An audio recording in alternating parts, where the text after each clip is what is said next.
Hello team, it's Average Gamer Wes, I'm back! It's been a long time between videos, which I apologise for. Life's been pretty hectic, as it has for everyone, I am sure. Indy's 1 now, she's more older than 1. Fastest year of my life, I can't believe I've got a 1-year-old daughter, but I'm back. I'm going to try and create some more content a little bit more consistently, see if we can keep up with that. But there is one game that I've been playing a lot of lately that I'm absolutely loving, and I'm really surprised that I am, given the type of game it is. It's super chilled. It's a really cool, just relaxed, kind of almost like a de-stress kind of game, which is called Hardspace Shipbreaker. It's on Steam. It's still in early access, so there's still regular updates that are coming out for it. But if you haven't seen it or heard of it, let's have a look at it now. There are a few different game modes, but where you'll spend most of your time will more than likely be in your standard career, where you'll have a huge debt that you need to pay off. So there's actually a little bit of comedy involved in this, which is pretty funny. It's actually quite entertaining along the way. But you'll have shifts. Your work is broken down into shifts, which go for 15 minutes. So you've got 15 minutes at a time. You'll pick a ship out of a catalogue that needs to be broken down. They will all have slightly different values. But you'll pick your ship, and then you'll start your shift. You'll have 15 minutes. You do need to pay attention to your fuel and your oxygen supplies as well, and you might need to replenish those at the kiosk mid-shift, and the kiosk is where you start. But having that 15 minutes, you won't get a full ship broken down within 15 minutes. So you might have to do multiple shifts to get through a ship, especially when you get up in hazard levels and you get bigger, more complex ships with more complex systems. So when you start, you'll have a basic ship that'll effectively just be a shell. There won't really be any internal components. There won't really be any hazardous materials that you've got to deal with. And that gives you a bit of a base. You get to sort of learn how some of the ships start to break down and the mechanics of the game, with identifying the cut points that you need to cut and how they work with what components are removed when you cut certain points. And obviously that'll change when the ships change as you go up in level 2. The ship designs are different, they're more complex, they have more components, they have more cabins, they have more cut points, they have different levels of cut points to deal with.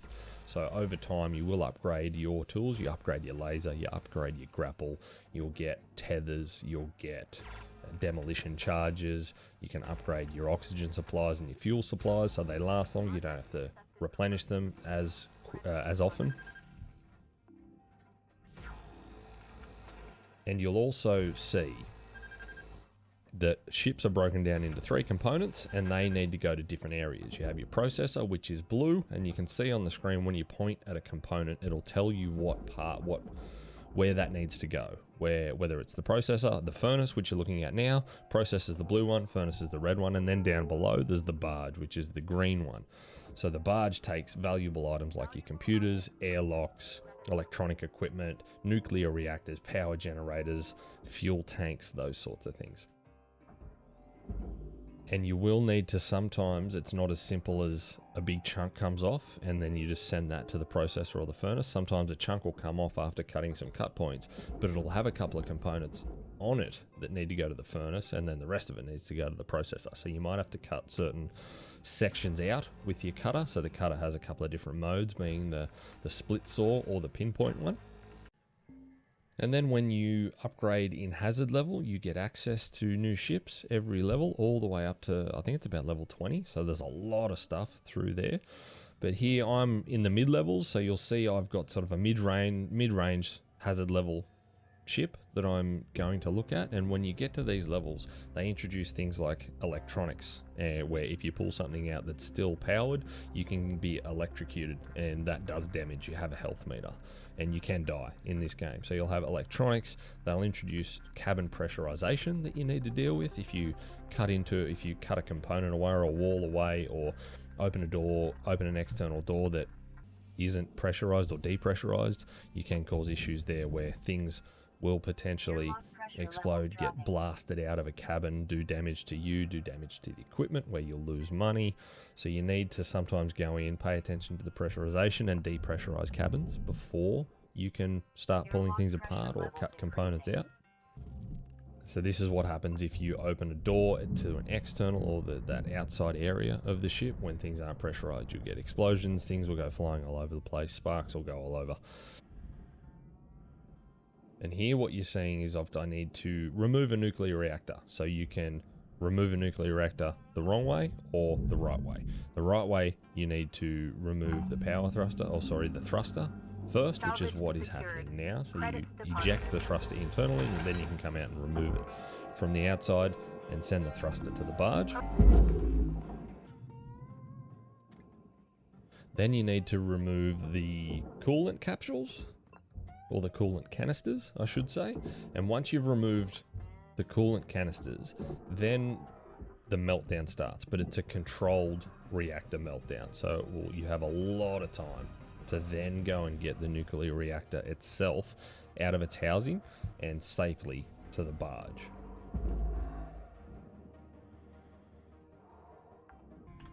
But if you don't plan your reactor extraction properly and you try and do it too early at the wrong stage, you won't get a controlled meltdown. You'll get a much, much shorter meltdown. And then it becomes a rush to safely get the reactor to the barge before the meltdown occurs.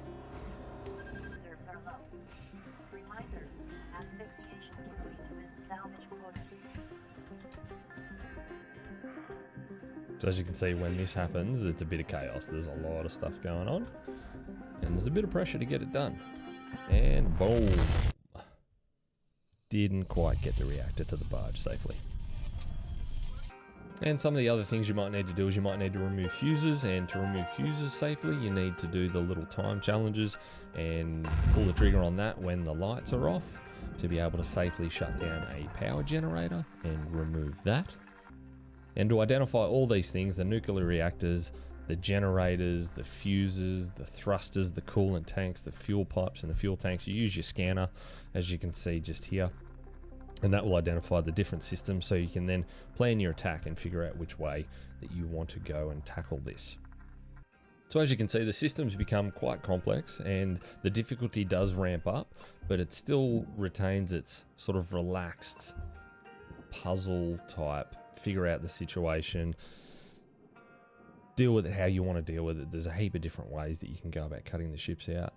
So this hopefully gives you a little bit of an insight into what it's like, but it is a really cool, relaxed puzzle type in a way. It's a bit of a puzzle problem solving game, which is kind of cool, except for obviously it gets a little bit stressful and hairy when you've got to try and get a nuclear reactor off and safely to the barge and you don't have a huge amount of time left, and you've got to manage your resources a little bit with your fuel, your oxygen as well, manage your time.